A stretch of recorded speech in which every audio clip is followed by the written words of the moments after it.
ওই একদিন মাটির ভিতরে হবে ঘর রে মন আমার, কেনে বান্ধ দালান ঘর রে মন আমার, কেনে বান্ধ দালান ঘর। ও একদিন মাটির ভিতরে হবে ঘর রে মন আমার, কেনে বান্ধ দালান ঘর রে মন আমার, কেনে বান্ধ দালান ঘর। প্রাণ পাখি উড়ে যাবে পিঞ্জর ছেড়ে,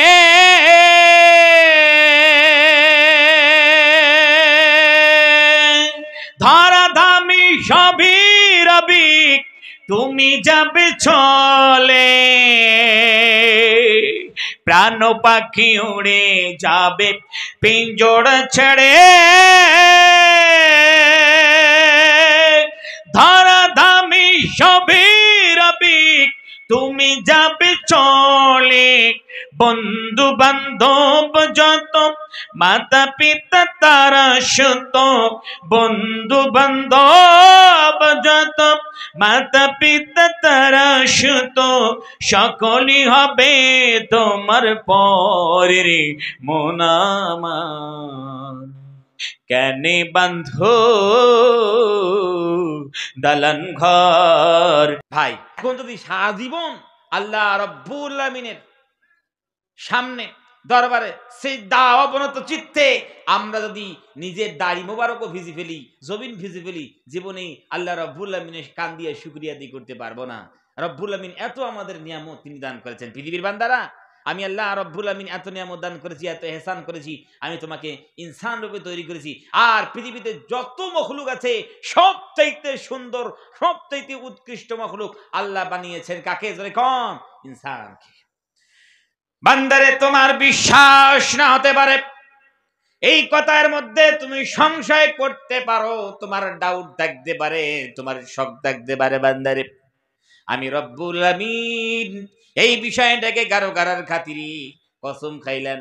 আল্লাহ সুবহানাহু ওয়া তাআলা তিনি কসম খেয়ে বান্দাদেরকে বলছেন, বান্দারে ওয়াত্তিনি ওয়াযাইতুনি ওয়া তুরি সিনিনা ওয়া হাযাল বালাদিল আমিন।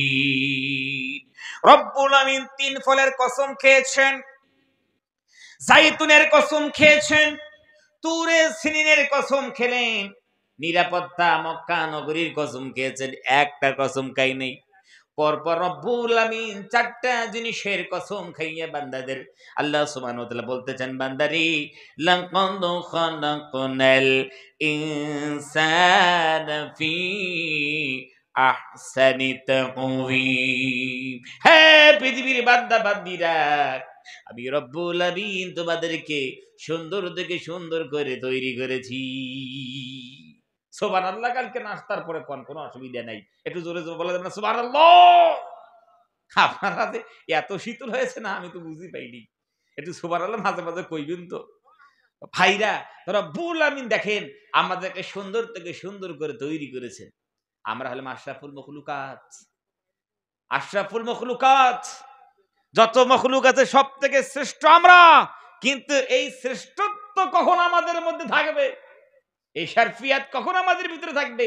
যখন আমরা আল্লাহ সুবহানাহু ওয়া তাআলার দিকে ঝুঁকবো, আল্লাহর দাসত্ব করব, আল্লাহর গোলামি করব, আল্লাহর ইবাদত করব। হ্যাঁ, তখন কি আসবে? আমাদের ভিতর শ্রেষ্ঠত্ব আসবে। আর না হলে আল্লাহ বলছে, বান্দারে কালানাব, কুকুরের থেকে অধম তুমি। আমার দাসত্ব করো না, আমার গোলামি করো না, আমি আল্লাহ রাব্বুল আমিনের ইবাদত করো না, কাল আনআম, তুমি কুকুরের থেকেও অধম, শুকরের থেকে অধম। একটা শুকরের দাম আছে, কুকুরের তোমার কোনো দাম নেই। আমি রব্বুল আমিনের দরবারে তোমার কোনো দাম নেই। পৃথিবীতে তোমার দাম থাকতে পারে, গ্রামে তোমার দাম থাকতে পারে, তোমার সম্মান থাকতে পারে। রব্বুল আমিন আমি বলছি কাল আনআম, তুমি একটা জানোয়ার, জানোয়ারের মতো। রব্বুল আমিন বলছে, বান্দারে আমার জানোয়ার কুকুর শিয়াল এদেরও ইজ্জত আছে। বাল হুম আদল, তুমি তার থেকেও নিকৃষ্ট, একটা কুকুরের থেকেও তুমি নিকৃষ্ট।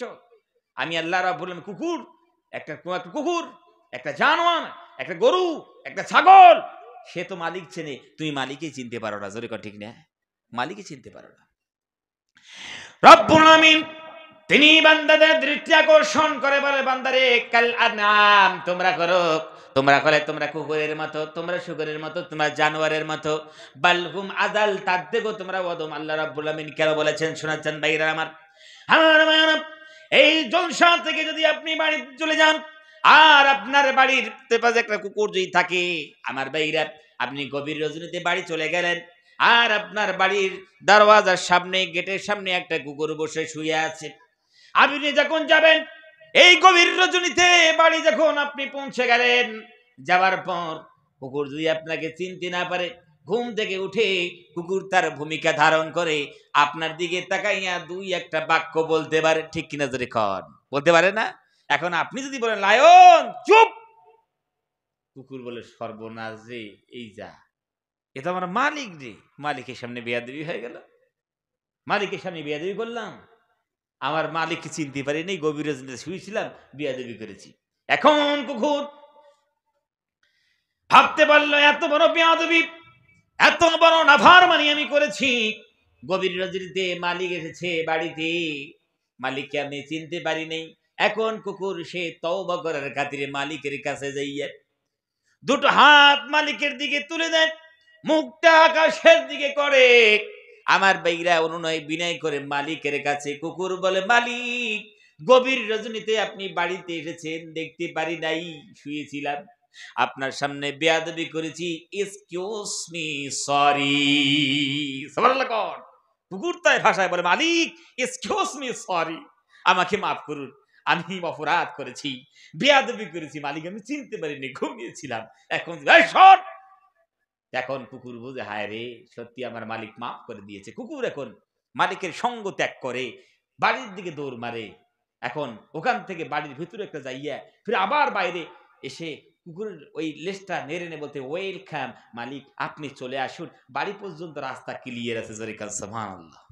এই জায়গায় যদি মালিক না এসে একটা যদি অপরিচিত মানুষ, একটা চোর, সেই গভীর রজনীতে আপনার দরওয়াজায় দাঁড়িয়ে গেছে, গেটের সামনে দাঁড়িয়ে গেছে, কুকুর সে ঘুমাচ্ছিল, সঙ্গে সঙ্গে জেগে দেখে যে একটা চোর এসেছে। এই কুকুর, হ্যাঁ আমার মালিকের বাড়ির সামনে চলে এসেছে। এখন কুকুর সে ওই চোরকে দেখে অপরিচিত মানুষকে দৃষ্টি আকর্ষণ করে বলে, স্টপ। চোরে কর ঠিক কিরা? কুকুর তার ভাষা বলে, স্টপ, একটা পা আর বাড়াবি না, একটা পা বাড়াবি না, এটা আমার মালিকের বাড়ি, আমার ভিতর যতক্ষণ পর্যন্ত জান থাকবে আমার মালিকের বাড়িতে কোনো রকম নুকসান করতে দেব না, ক্ষতি করতে দেব না, আমার মালিকের বাড়িতে কোনো জিনিস তুমি চুরি করতে পারবে না, হামলা মামলা করতে পারবে না। আবার যদি তুমি বাড়াবাড়ি করো তাহলে তোমার উপর লাফিয়ে পড়বো, ঝাঁপিয়ে পড়বো, জীবন দেব, মালিকের বাড়ি তোমাকে ঢুকতে দেব না। জোরে কর ঠিক কিরা? হ্যাঁ রে মুসলমান, একটা কুকুর হয় কি দেন, একটা কুকুরকে আপনি কি দেন? তার জন্য তো আপনি বাড়িতে যখন খাবার তৈরি করেন এক মুঠো চাউলও দেন না, আপনার যেগুলো বেঁচে গেল সেগুলো নর্দমায় ফেলে দিয়েছেন, আর ওখানে একটা ওই গোস্তের টুকরা বা হাড্ডি পাইয়ে বাস খাইলো, আপনি নিষেধ করলেন না, আপনাকে সেই কুকুরটা চিনে ফেললো, যেটা আমার মালিক আমার উপরে ইহসান করেছে, তার জন্য নিজের জান বাজি রেখে সে কুকুর সে মালিকের বাড়ির পাহারা দেয়, মালিকের বাড়ি ভালোবাসে। আজ মুসলমান হইয়া আমরা আল্লাহ রাব্বুল আমিনের বাড়িগুলো পাহারা দিতে পারি নাই। একটা কুকুর হয় সে মালিকের মালিক চেনে, মালিকের বন্ধু চেনে, মালিকের শত্রু চেনে। আজ আমরা দুনিয়াতে এসে মানুষ হয়েছি, মুসলমান হয়েছি, কে আমাদের দুশ্মন, কোরআনের কে দুশ্মন, রাসূলের কে দুশ্মন, হাদিসের কে দুশ্মন, মসজিদের কে দুশ্মন, আযানের কে দুশ্মন, আমরা আজ পর্যন্ত চিনতে পারিনি, আজ পর্যন্ত চিনতে পারিনি। আর রেখে দিয়েছি সলিমউদ্দিন বসিরউদ্দিন খান, বিশাল বড় নাম রেখেছেন, নামে জান্নাত পাবেন না, অত সহজ নয়। কসম খোদার, আল্লাহ বলে, বান্দারে বালহুম আদাল, তুমি জানোয়ারের থেকে নিকৃষ্ট, তুমি আমাকে চিনতে পারোনি, জানোয়ারের থেকে নিকৃষ্ট। সকালবেলায় বার হয়েছি আর মোটরসাইকেল নিয়ে যাইতে যাইতে রাস্তায় একজন বলছে, মোটরসাইকেলের স্ট্যান্ড একটু তুলুন। আমরা দেখলাম হরে সত্যি রে মোটরসাইকেলের স্ট্যান্ড তুলি নেই, সাইকেলের স্ট্যান্ড তুলি নেই, তুলি দিলাম। তুলে কি বললাম, ভাই থ্যাংক ইউ, আপনাকে জানাই ধন্যবাদ। কেন ধন্যবাদ জানেন? ওই সাইকেলের স্ট্যান্ড বললে তুলে দাও, তুলে দিলাম, তাই বললাম থ্যাংক ইউ, ধন্যবাদ জানি আপনাকে। আমার ভাই, মানুষ সাধারণত এহসান করলো খুব ভালো, মানুষ মানুষের শুকরিয়া আদায় করবে, খুব ভালো, খুব ভালো। কিন্তু সামান্য তোমাকে এহসান করলো, তুমি বলে থ্যাংক ইউ, ধন্যবাদ জানাই, খুব ভালো। রব্বুল আলামিন যে এত কিছু নিয়ামত আমাদেরকে দিয়েছেন, কোনদিন সিজদায় অবনত চিত্তে রব্বুল আলামিনকে বলতে পারিনি আল্লাহ থ্যাংক ইউ, আপনাকে জানাই ধন্যবাদ? কোনদিন তো এই কথা বলতে পারোনি। আমি আল্লাহ রব্বুল আলামিনের সামনে সিজদায় পড়ে কোনদিন আমি আল্লাহ সুবহানাহু ওয়া তাআলা শুকরিয়া আদায় করতে পারো নাই। আর তোমাকে এত আমি আল্লাহ রব্বুল আলামিন নিয়ামত তোমাদেরকে দিয়েছি। চলতে ফিরতে তোমার পাটা যদি আর একজনকার পায়ে লেগে যায়, তখন আমরা কি করি? এক্সকিউজ মি, সরি, আমাকে মাফ করুন, ভুল হয়ে গেছে, পাটা লেগে গেছে, ঠিক আছে ঠিক আছে। আর আমার এত নাফরমানি করেছো, এত তোমরা আমার নাশুকরিয়া করেছো, আমার নাফরমানি করেছো, আমার ইবাদত করো নাই, আমার কোরআন কেমন নাই, এত জীবনে গুনাহ করলে কোনদিন আমি আল্লাহ রাব্বুল আমিনের দরবারে হাতটা তুলে বলতে পারো না আল্লাহ এক্সকিউজ মি, সরি, জীবনে অনেক ভুল করেছি আল্লাহ, অনেক ভুল করেছি আল্লাহ, জীবনে অনেক ভুল করেছি, অপরাধ করেছি, মুজরিম হয়, অপরাধী হয় তোমার দরবারে হাত তুলে দিয়েছি, আমি সিজদা অবনত চিত্তে কান্না করছি, কোনদিন তো আমরা বলতে পারিনি। রব্বুল আমিন বলে বান্দা না শুকর হো, না শুকর করতে হো, এত নিয়ামত খাও। আল্লাহ রব্বুল আমিন ধমক দিচ্ছে, বান্দারে এত নিয়ামত খাও, আমার বান্দিগি ভালো লাগে না? আমার জমিনের উপরে থাকো, আমার আসমানের নিচে থাকো, আমি আল্লাহ রব্বুল আমিনের হাওয়া খাও, বাতাস খাও, পানি খাও, এত নিয়ামত দিয়ে সব খাও, নাফরমানি আমার করো, আমার খাবে, আমার ইবাদত ভালো লাগে না? আমার জমিনের উপরে থাকবে, আমার দাসত্ব ভালো লাগে না? আসমানের নিচে থাকবে, আমার নামাজ ভালো লাগে না? মসজিদ ভালো লাগে না? কোরআন ভালো লাগে না? আল্লাহর নবীর সুন্নাত ভালো লাগে না? আমার দাসত্ব ভালো লাগে না? রব্বুল আমিন আমাদেরকে ধমক দিয়ে বলছেন, ইয়া মা'শারাল জিন্নি ওয়াল ইনসি ইন ইসতাতা'তুম আন তানফুযু মিন আকতারিস সামাওয়াতি ওয়াল আরদ ফানফুযু লা তানফুযুনা ইল্লা বিসুলতান। রব্বুল আমিন বলছি, ইয়া মা'শারাল জিন্নি ওয়াল ইনস, হে ইনসানের দল, হে জিন্নাতের দল, ইন ইসতাতা'তুম, যদি তোমাদের শক্তি থাকে, আমার ইবাদত ভালো লাগে না, আমার দাসত্ব ভালো লাগে না, আমার গোলামি ভালো লাগে না, আমার নামাজ ভালো লাগে না, আমার মসজিদ মাদ্রাসা ভালো লাগে না, ইন ইসতাতা'তুম, শক্তি থাকলে, মিনাত্তারিস সামাওয়াতি ওয়াল আরদ, যাও জমিন আসমান থেকে বার হয়ে যাও, আসমান থেকে বার হয়ে যাও, জমিন থেকে বার হয়ে যাও, যাও গেট আউট, থাকতে হবে না, আমার জমিন আসমান থেকে চলে যাও, বার হয়ে চলে যাও। রব্বুল আমিন তিনি আমাদেরকে ধমক দিচ্ছেন। আমরা মুসলমান হয়েছি, রব্বুল আমিন এত রেগে গেছেন, বান্দারে মিনাত্তারিস সামাওয়াতি ওয়াল আরদ, যাও জমিন আসমান থেকে চলে যাও, বার হয়ে যাও, আমার আসমান থেকে বার হয়ে যাও, জমিন থেকে বার হয়ে যাও, থাকবি না আমার জমিনে, থাকবি না আমার জমিনে, থাকবি না আমার আসমানের নিচে, থাকবি না, জানো আমার ইবাদত তোমাকে ভালো লাগে না, আমার দাসত্ব তোমাকে ভালো লাগে না। রব্বুল আমিন বলে, বান্দারে, হ্যাঁ পৃথিবীর বান্দা বান্দিরা, কোন জায়গায় তোমরা পালিয়ে যাবে? জমিন আসমান থেকে বার হয়ে কোন জায়গায় তোমরা অবস্থান করবা, কোন জায়গায় তোমরা থাকবা? লা তানফুযুনা ইল্লা বিসুলতান। বান্দারে জমিন থেকে যদি বার হয়ে যাও, আসমান থেকে যদি বার হয়ে যাও, জমিনে যদি না থাকো আর আসমানে যদি না থাকো, এই দুটো জিনিসের বার হয়ে তোমরা চলে যাও, কিন্তু কোন জায়গায় তোমরা যাইবা? লা তানফুযুনা ইল্লা বিসুলতান, যেই জায়গায় বার হয়ে তোমরা যাইবা সেই জায়গায় আমি আল্লাহ রাব্বুল আমিনের রাজত্ব, জোরে কান সুবহানাল্লাহ। তাহলে আমরা আল্লাহর রাজত্বের বাইরে বার হতে পারি? পারবো না। তাহলে কি করতে হবে? আল্লাহর দাসত্ব করতে হবে, আল্লাহ রাব্বুল আমিনের গোলামি করতে হবে, আল্লাহর গোলামি, আল্লাহর দাসত্ব করতে হবে।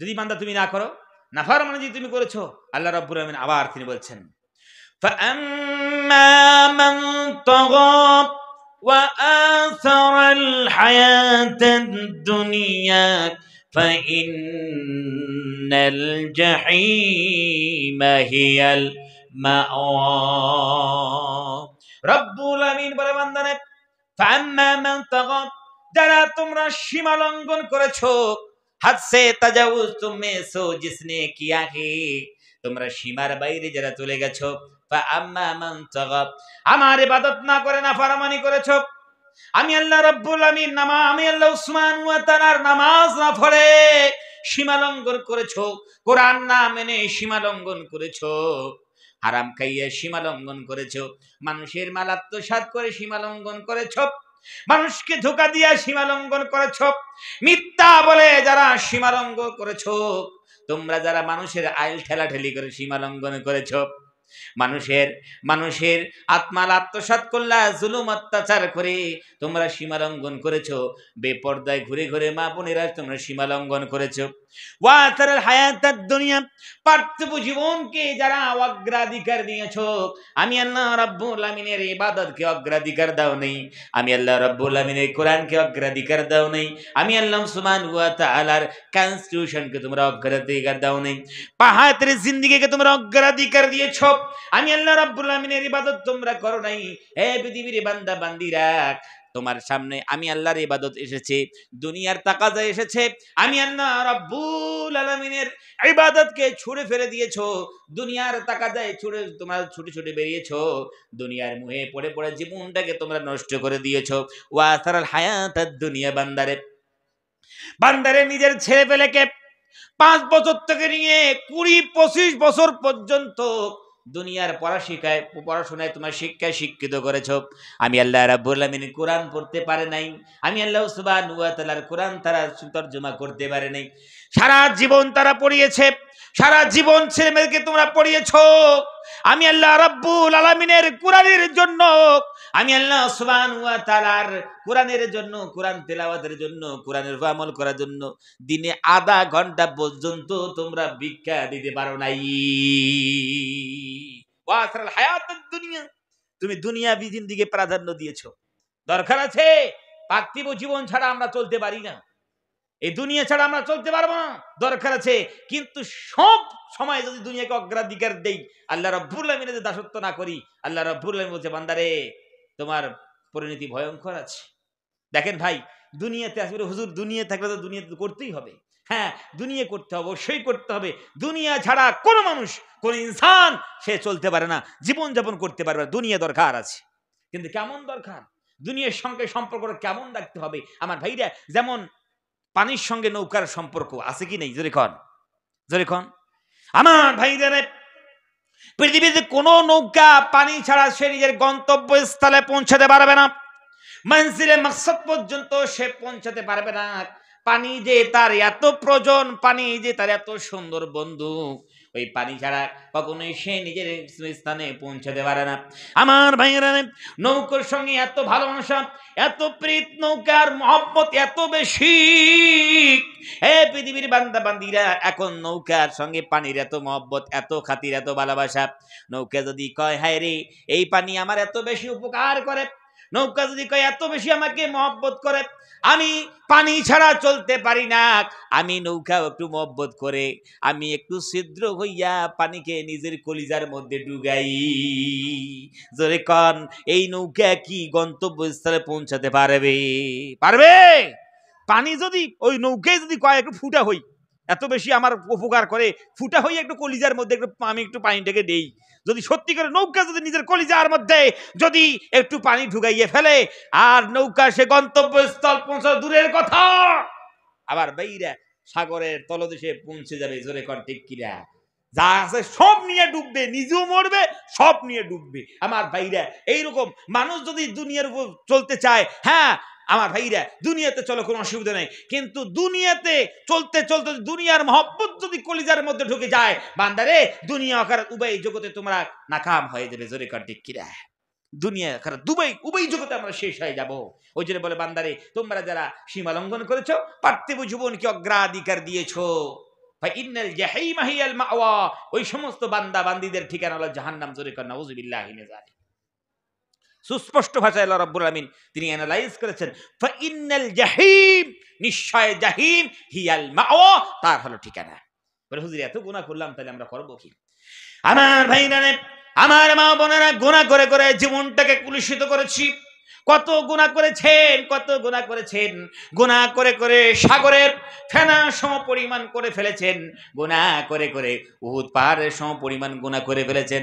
বান্দারে তোমরা নিরাশ হইয়া যাইও না, রব্বুল আমিন এমন রব, তিনি এমন মার্সিফুল, এমন দয়াবান, তোমরা নিরাশ হইয়া যাইও না। রব্বুল আমিন গুনাহগার বান্দাদেরকে কখন ভালোবাসেন? যখন বান্দারা তওবা করেন, রব্বুল আমিন কত বেশি খুশি হন। বিশ্বনবী জনাবে মুহাম্মদ রাসূলুল্লাহ সাল্লাল্লাহু আলাইহি ওয়াসাল্লাম তিনি একটা মিসাল বায়ান করেছেন, উদাহরণ তিনি বায়ান করেছেন, এক্সাম্পল দিয়েছেন। একজন মানুষ একটা উট নিয়ে এক মরু প্রান্তে সফর করছিল, আর উটের মধ্যে ছিল পানি, উটের উপর খাদ্যবাদ্য সমস্ত জিনিসের আমার ভাইয়ের ব্যবস্থা ছিল। এখন এই মানুষটা এই মরু প্রান্তে সফর করতে করতে তার একটু ক্লান্ত হইল, সে ক্লান্ত হয়ে পড়ল। সে ক্লান্তি দূরীকরণের কারণে আমার শোনাচ্ছেন ভাইরা একটু একটা জায়গায় টেক লাগাইয়া সে একটু ঘুমিয়ে পড়ল। আমার ভাইরে এত দূর চলে গেছি, এই জায়গায় যাইয়া সে একটু ঘুমিয়ে পড়ল। আমার ভাইরা ঘুমানো যখন চোখ দুটো যখন বুঝে গেল, একটু ঘুম যখন হল, তার চোখ দুটো যখন খুলে গেল, খুলে তাকাইয়া দেখে যেই উট নিয়ে সে সফর করছিল, উটের মধ্যে পানি ছিল, খাবারের পণ্যগুলো ছিল, সেই উট নাই, পানি নাই, কিছু নাই। সে দেখে উট তার গায়েব হয়ে চলে গেছে। আমার ভাইরা এই মানুষটা ভাবলো, হারে এত দূর এসেছি, এই মরু প্রান্তে এসেছি, এখানেও কোনো পানির ব্যবস্থা নাই, খাবারের ব্যবস্থা নাই, একটা মানুষকেও দেখা যায় না। এখান থেকে যদি আমি পায়ে হেঁটে হেঁটে যাই, জীবন চলে যাবে, আমি মরে যাব। পায়ে হেঁটে হেঁটে নিজের গন্তব্যস্থলে পৌঁছাতে পারবো না। আমাকে পানির তৃষ্ণা লেগেছে, পানির পিপাসা হয়েছে, খাবারের প্রয়োজন হয়েছে। এই মানুষটাই মনে করলো, হায় রে, এখন তো দুনিয়া থেকে বিদায় নিতে হবে। যাই হোক, আশেপাশে একটু উটটাকে আমি একটু খুঁজাখুঁজি করে দেখি। খুঁজাখুঁজি করলো, উট আর সে পাইল না। সে মনে মনে ভাবলো, হায় রে, দুনিয়া থেকে আমাকে চলে যেতে হবে, এখন দুনিয়া থেকে বিদায় নেব। পানির পিপাসা লেগেছে, পিপাসায় তৃষ্ণায় আমার বুক ফেটে যাবে, দুনিয়া থেকে আমি বিদায় নিয়ে চলে যাব। কিন্তু যেই জায়গায় উটটা আমি হারিয়েছি, সেই জায়গায় যাই একটু মরি। আমার ভাইরা, ওই ব্যক্তিটা খুঁজাখুঁজি করে যখন পায় নাই, যেই জায়গায় উট হারিয়েছে, সেই জায়গায় নিরাশ হইয়া দুনিয়া থেকে বিদায় নিবে, এই তার নিয়াত করে সেই জায়গায় একটু বসলো। বসার পর আমার ভাইরা তার চোখ দুটো আবার লেগে গেল, ঘুম চলে এলো। সে ঘুম পাড়তে পারতে যখন তার দুটো চোখ খুলে গেল, সে চোখ দুটো খুলে দেখে যেই উটটা সে হারিয়েছে, যেই পানিগুলো ছিল, খাবারের যে পণ্য ছিল, সেই খাবারের পণ্য সমেত সেই উট ওই জায়গায় হাজির হয়ে গেছে। এখন এই মানুষটা উট দেখে, খাবারের পণ্য দেখে, পানি দেখে এত আনন্দ হয়েছে, এত বেশি খুশি হয়েছে, আল্লাহ রাব্বুল আমিনের কাছে দোয়া করছে, আল্লাহ, হে আল্লাহ, আনা রব্বুকা, ও আল্লাহ আমি তোমার রব, আনা রব্বুকা, আমি তোমার রব, আনতা আবদি, তুমি আমার বান্দা। রব্বুল আমিন ফেরেশতাদেরকে বলে, হ্যাঁ ফেরেশতারা, দেখো এই মানুষটা হারানো উট পাইয়া, হারানো পানি পেয়ে, হারানো খাদ্য পেয়ে এত বেশি খুশি, এত বেশি আনন্দ হয়েছে, দোয়া করছে আর বলছে ও নাকি আমার রব, আমি নাকি ওর বান্দা। ও নিজে বলছে, আনা রব্বুকা, আল্লাহ আমি তোমার রব, আনতা বান্দা আব্দি, আল্লাহ তুমি আমার বান্দা। হে ফেরেশতা, এত বেশি খুশি হয়েছে, এত বেশি আনন্দ হয়েছে, এ নিজেই জানে না সে কি বলছে। বান্দারে, তুমি এত বেশি খুশি হয়েছে, তুমি নিজে জানো না। হে ফেরেশতারা, তোমরা শোনো, আমার বান্দা যখন কোনো গুনাহ করে ফেলে, যখন কোনো অপরাধ করে ফেলে, আবার অনুশোচনা আছে, আমি রব্বুল আমিনের কাছে তওবা করে, এই ব্যক্তিটা যত খুশি হয়েছে, আমি আল্লাহ রব্বুল আমিন বান্দার তওবাতে তার চেয়ে বেশি খুশি হয়ে যাই। সুবহানাল্লাহ। বান্দারে, আমি এই ব্যক্তিটার চেয়ে বেশি খুশি হয়ে যাই। কত গুনাহ তোমরা করো, রব্বুল আমিন, আমি আল্লাহ রব্বুল আমিন এমন মাহবুদ, এমন রব, এত বেশি তোমরা গুনাহ করেছো, নিরাশ হইয়া যাইও না। গুনাহ করে করে জীবনটাকে নষ্ট করে দিয়েছো, মদ্যপান করে করে জীবনটাকে নষ্ট করে দিয়েছো, নাফরমানি করে করে জীবনটাকে নষ্ট করে দিয়েছো। শোনো বান্দারে, তোমরা নিরাশ হইয়া যাইও না, আমি আল্লাহ রব্বুল আমিনের রহমত থেকে নিরাশ হইও না। তুমি গুনাহ করেছো, গভীর রজনীতে আমি আল্লাহ রব্বুল আমিনের দরবারে সিজদা অবনতে চিত্তে অথবা দুটো হাত তুলে আমি আল্লাহ রব্বুল আমিনের কাছে তোমরা গুনার তওবার দোয়া করো। আল্লাহ আমি আল্লাহ সুবহানাহু ওয়া তাআলার সামনে ইস্তিগফার তোমরা করো। বান্দারে, তোমরা যদি নিজের গুনাহ করার পর আবার অনুশোচনা করো, আর তোমরা যদি নিজেকে মুজরিম মনে করে আমি আল্লাহ রাব্বুল আমিনের সামনে দোয়া করো, তওবা করো, বান্দারে খালিস ইরাদা করে তোমরা যদি দোয়া করতে লাগো, তওবা ইস্তিগফার করো, তোমার তওবা ইস্তিগফার করার সঙ্গে সঙ্গে জীবনের সমস্ত গুনাহগুলো মাফ করে দেই। সুবহানাল্লাহ কর। বান্দারে কত গুনাহ করেছো, আমি রব এমন মার্সিফুল, আমি আল্লাহ রব্বুল আমিন এত বড় দয়াবান। বান্দারে, আমার বান্দা কত গুনাহ করেছে, ফেরেশতারা যত গুনাহ করেছে সব গুনাহ মাফ করে দাও, আর এই গুনাহ সম পরিমাণ তার নামায় আমলে নেকি লিখিয়ে দাও। জোরে কান সুবহানাল্লাহ। আল্লাহ রাব্বুল আমিন বান্দাকে এত বেশি ভালোবাসেন। বান্দারে, আমি আল্লাহ সুবহানাহু ওয়া তাআলাকে তোমরা কি মহব্বত করো, আমার ইবাদত করো, আমার বান্দেগি করো, দাসত্ব করো, গুনাহ হইলে আমার কাছে তওবা চাও, আমি তওবা করার জন্য কবুল করব। আমি রব্বুল আলামিন তওবা কবুল করব, জীবনের সমস্ত গুনাহগুলো তোমাদের মাফ করে দেব। রব্বুল আমিন তারপর বলেন, ওয়া আম্মা মান খাফা মাকাম রাব্বিহি ওয়া নাহান নাফসা আনিল হাওয়া ফা ইন্নাল জান্নাতা হিয়াল মাআওয়া।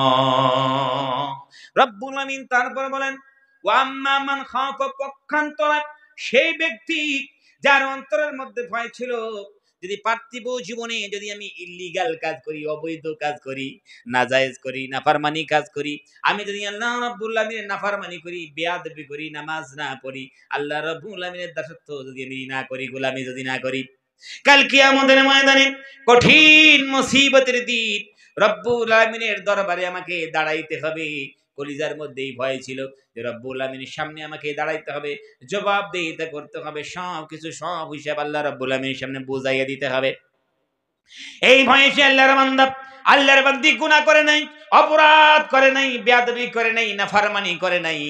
আমার ভাইরা, ওয়া নাহান নাফসা আনিল হাওয়া, রব্বুল আমিন বলে ওই বান্দা বান্দি নিজের প্রবৃত্তির অনুসরণ করে নাই,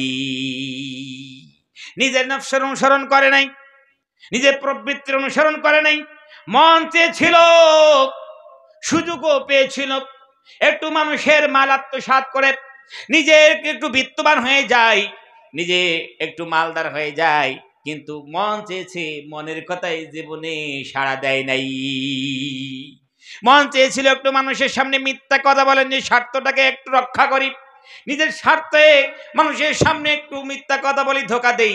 মন চেয়েছিল, সেই আল্লাহ রাব্বুল আমিন ভয় তার কলিজার ভিতরে ছিল। ওয়া নাফসা ওয়া নাহান নাফসা আনিল হাওয়া, নিজের নফসকে আর সে অনুসরণ করে নাই, মানুষকে ধোকা দেয় নাই, মিথ্যা কথা বলে নাই। মন চেয়েছিল, সুযোগ পেয়েছে, একটা সিগনেচার দিলে লক্ষ লক্ষ টাকা তার হাতে চলে আসবে। আমার ভাইরা, মন চেয়েছি, সুযোগ পেয়েছি, সেই ব্যক্তি সে নিজের মনের কথা ছাড়া দেয়নি। মা বোনদের মন চেয়েছিল হালকা পাতলা পোশাক পরিধান করে বাজারে যাই, শপিং এ যাই, মন চেয়েছিল, কিন্তু সেই মা বোন আল্লাহ রাব্বুল আমিনের ভয়ে জীবনে বেপর্দা হয় নাই, হালকা পাতলা পোশাক পরিধান করে নাই। আমার ভাইরা, যুবকদের মন চেয়েছিল, সুযোগ পেয়েছি, একটু মোবাইলটা খুলে গান বাজনা একটু দেখি, গান শুনি, মানুষ তো নাই। আমার ভাইরা, তার মন ছিল, কিন্তু ভিতর থেকে ডিস্ক ব্রেক মেরে গেছে। তার ঈমান এত, আল্লাহ রাব্বুল আমিনের দয়া এত বেশি, তার ঈমান মজবুত ছিল, ভিতর থেকে ব্রেক এসেছে, গানা শুনে নাই, সে নাচ গানা দেখে নাই। আমার শোনাচ্ছেন ভাইরা, রাব্বুল আমিন বলে, বান্দারে, দুনিয়াতে অনেক কোরবানি করেছো, দুনিয়াতে তোমরা এত কোরবানি করেছো, এত কোরবানি তোমরা করেছো, এই পৃথিবীর বান্দা বান্দিরা, তোমরা দুনিয়াতে কুরবানি করলে মন তোমাদের চাইলো করো নাই। ফা ইন্নাল জান্নাতা হিয়াল মাওয়া। বান্দারে, হে পৃথিবীর বান্দিরা, তোমার জন্য জান্নাত হলো ঠিকানা। জোরে কাও সুবহানাল্লাহ। আল্লাহ রাব্বুল আলামিনের ভয় কলিজার মধ্যে থাকতে হবে আমার ভাইরা। যদি কলিজার মধ্যে যদি না থাকে, কলিজার মধ্যে আল্লাহ রাব্বুল আলামিনের ভয় না থাকে, কেমনে জান্নাত পাইবেন? কেমনে পাইবেন?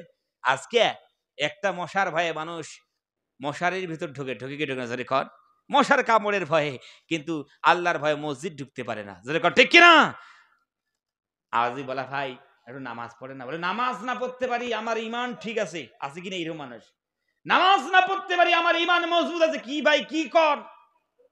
নামাজ না পড়তে ইমান ঠিক আছে কি কন? আপনার ভিতর তো ইমানই নাই, আপনার ভিতর তো ইমানই নাই, ইমানি জোশ নেই আপনার ভিতর, ইমানি তাকত নেই। আর কি কন আপনি উল্টে পাল্টা কথা? নামাজ না পড়তে পারি আমার ইমান ঠিক আছে। ওই জন্য মায়েরা বোনেরা, আল্লাহ রাব্বুল আমিনের আমরা নামাজ পড়ো। আল্লাহ সুবহানাহু ওয়া তাআলা তৌফিক দিয়েছেন। আল্লাহ সুবহানাহু ওয়া তাআলার দরবারে আমরা এসেছি, নামাজ পড়ে জীবনে অনেক কিছু গুনাহ করেছি, অপরাধ করেছি। মায়েদেরকে বলবো, মা ও মা বোনেরা, খাস করে বেশি প্রয়োজন ছাড়া আমরা ঘরের বাইরে বার হব না। ওয়াকারনা ফি বুয়ুতিকুন্না, রব্বুল আমিন তিনি হুকুম দিয়েছেন, বান্দিরা তোমরা ঘরের মধ্যে থাকো, ঘরের বাইরে তোমরা বার হও না। হ্যাঁ, জরুরত পড়ে তোমরা চাকরি বাকরি ব্যবসা বাণিজ্য যা আছে সব করতে পারবে, কিন্তু পর্দা মেনটেন করে করতে পারবে। মা বোনদের আল্লাহ রাব্বুল আমিন ঘরের ভিতর থাকার হুকুম দিয়েছেন। আগে কিন্তু বলেন যে তোমরা নামাজ পড়ো, কুরবানি করো, অমুক করো, তা না। সর্বপ্রথম রব্বুল আমিন হুকুম ওয়াকারনা ফি বুয়ুতিকুন্না, তোমরা ঘরের মধ্যে অবস্থান করো, ঘরের মধ্যে অবস্থান করো, ঘরের বাইরে তোমরা যাইও না। হ্যাঁ, ঘরের বাইরে তোমরা যাও, ওয়ালা তাবাররাজনা তাবাররুজাল জাহিলিয়াতিল উলা, জাহিলিয়াতের জামানায় যেমন নারীরা অদ্দুলঙ্গ হয়ে নিজের রূপ যৌবন প্রদর্শন করে যেমন তারা ঘুরে বেড়াতো, ওই রকম করে তোমরা ঘুরে বেড়াও না। আমার ভাইরে, আমরা তো জাহিলিয়াতের যুগকে হার মানিয়ে দিয়েছি, ঠিক না জোরে কন? পাতলা পোশাক পরিধান করে, টাইট ফিটিং পোশাক পরিধান করে আমার মা বোন ঘুরে বেড়াচ্ছে অর্ধ উলঙ্গ হয়ে। হায় রে, ব্লাউজ একটা পরিধান করবে, হাফ ব্লাউজ, আর তার অর্ধেকটা তো মশারি, পিঠটা তো পুরো ইন্ডিয়া গেটের মধ্যে ফুলে রেখে দিয়েছে। মা বোনেরা, দেওয়া মেহেরবানি করে অবশ্যই আপনাদের নিয়ে এই আমাদের আব্দুল সুবুর সাহেব তিনি আছেন, তিনি অবশ্যই বয়ান করবেন। দেওয়া মেহেরবানি করে আপনাদেরকে আমি বলতে চাই, আপনারা ইনশাআল্লাহ সচেতন হন, আপনারা পর্দায় থাকুন, পর্দা মেনটেন করে আপনারা সব কিছু কাজ করতে পারবে, কোনো অসুবিধা নেই, কিন্তু পর্দা আপনারা মেনটেন করুন। যা হয় একদিন মাটির ভিতরে হবে ঘর রে মোনামা, কেনে বান্ধ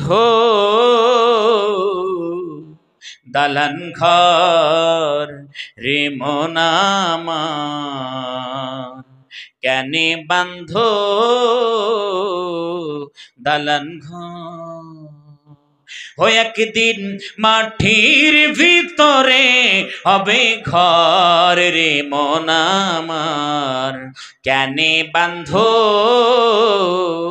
দালান ঘর রে মন আমার, কেনে বান্ধো দালান ঘর। প্রাণ পাখি উড়ে যাবে পিঞ্জর ছেড়ে,